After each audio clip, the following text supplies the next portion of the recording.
Many people over 50 begin experiencing shoulder discomfort, stiffness, or heaviness. Most shrug it off, assuming it's simply aging, overuse, or a frozen shoulder. And in most cases, that's exactly what it is. But a particular pattern of shoulder pain can signal something entirely different: reduced blood flow to the brain and an increased risk of stroke. This pattern often hides in plain sight.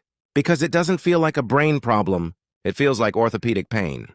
And that's why it is so often missed. In this video, we'll break down why the shoulder can act as an early neurological alarm, what red flag patterns to watch for, how to self-check at home, what to do in an emergency, and how to safeguard both your shoulder and brain health long-term. The goal is not to induce fear, but to prevent the silent warning from being ignored. Let's begin with the anatomy. The nerves and arteries traveling from the neck to the shoulder share very close pathways. Nerves exiting from the cervical spine, especially from C5, C6, and C7, connect to the shoulder, arm, and hand. These nerves are positioned near the carotid and vertebral arteries, which supply blood to the brain. When blood flow in these arteries becomes unstable due to narrowing, plaque buildup, or clot formation, the nearby nerves may become hypersensitive and transmit distress signals that are felt as shoulder discomfort. This connection explains a medical phenomenon known as referred pain. A classic example is heart attacks, causing left arm or jaw discomfort instead of chest pain. Similarly, compromised blood flow to the brain can manifest as vague heaviness in the shoulder region. To the patient, it feels orthopedic. To the body, it's vascular.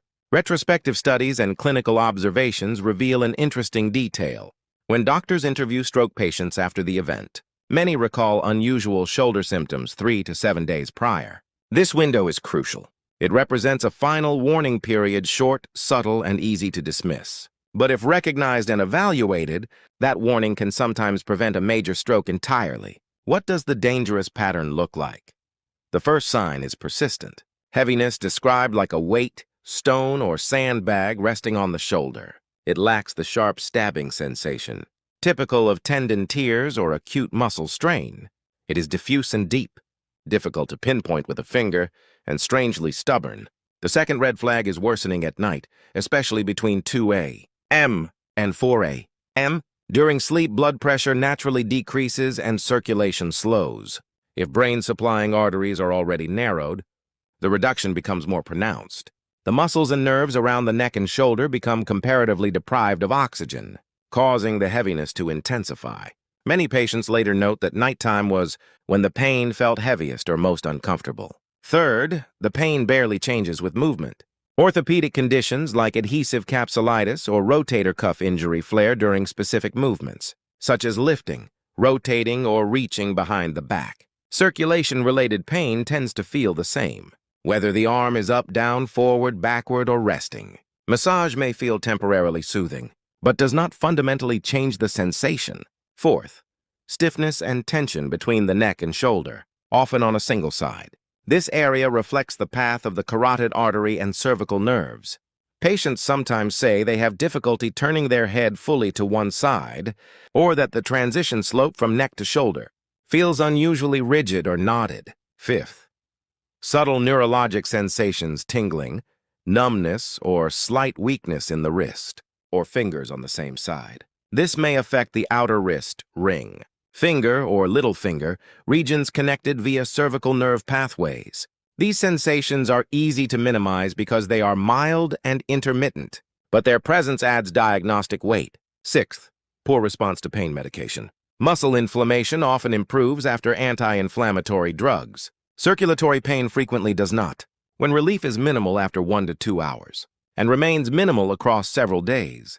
It warrants attention. Seventh, shoulder pain accompanied by neurologic hints: lightheadedness, imbalance, blurred vision, dull occipital headaches, slowed speech, difficulty retrieving words, or mild disorientation. None of these alone proves stroke risk. But when clustered with shoulder heaviness, the pattern becomes concerning. Before discussing emergency response, let's cover self-checking. This is not a replacement for medical evaluation, but it helps determine urgency. First, characterize the sensation: sharp or heavy, surface level or deep. Can pressure from your fingers reproduce it, or does it feel unreachable? Second, track timing. Rate discomfort at multiple time points across a day on a 0-10 scale. Many vascular patterns peak late at night or early morning. Third, evaluate movement response.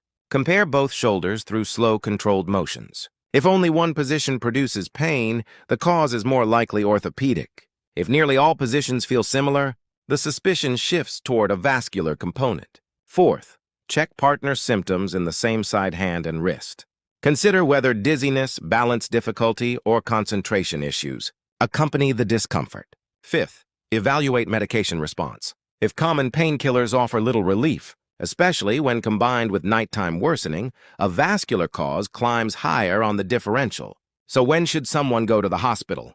The simplest rule, cluster recognition. If two or more vascular red flags appear at once: heavy persistent pain, nighttime worsening, poor medication response, and especially if neurologic changes appear, treat it as an emergency. Stroke therapies have strict time windows. Many treatments work best within 4.5 hours of onset.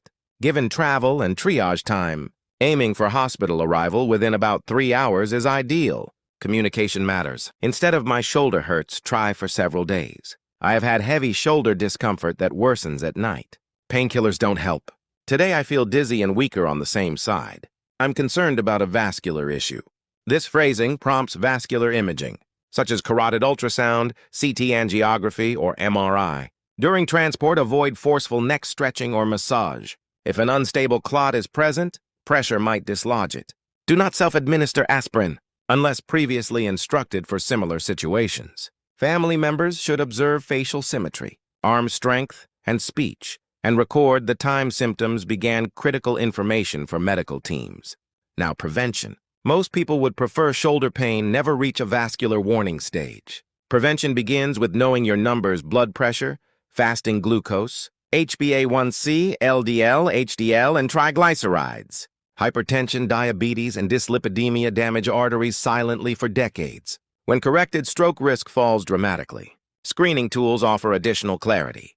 Carotid ultrasound detects plaque buildup, vessel narrowing, and arterial wall thickening long before symptoms arise.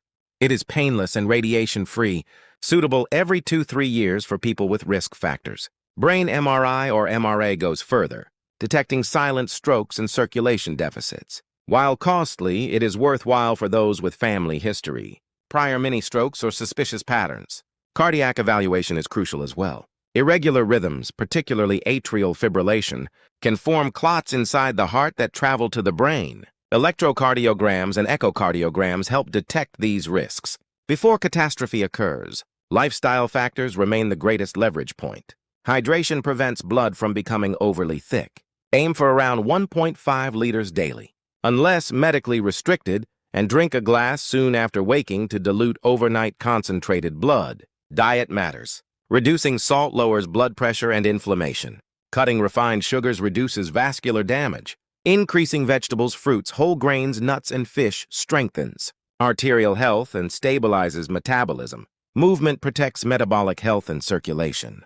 30 minutes of brisk walking daily, with free arm swing, enhances blood flow to the neck and brain. Light strength exercises maintain muscle and improve insulin sensitivity. Smoking and excessive alcohol strongly damage vessels. Tobacco stiffens arteries, increases clotting tendency, and triples stroke risk. Alcohol raises blood pressure and disrupts heart rhythm. Quitting smoking and moderating alcohol are highly protective interventions. Stress is an underestimated accelerant. Emotional spikes increase heart rate and blood pressure.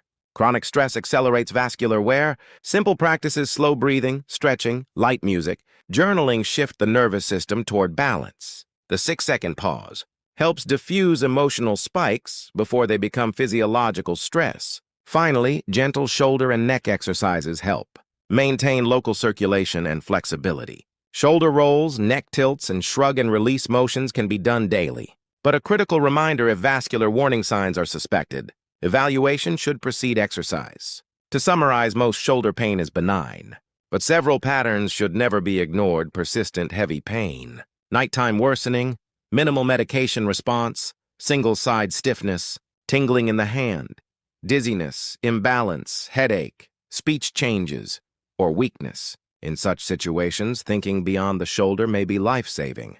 For some individuals, the shoulder acts as the body's final warning signal for the brain. Recognizing and respecting that signal can prevent disability and preserve independence.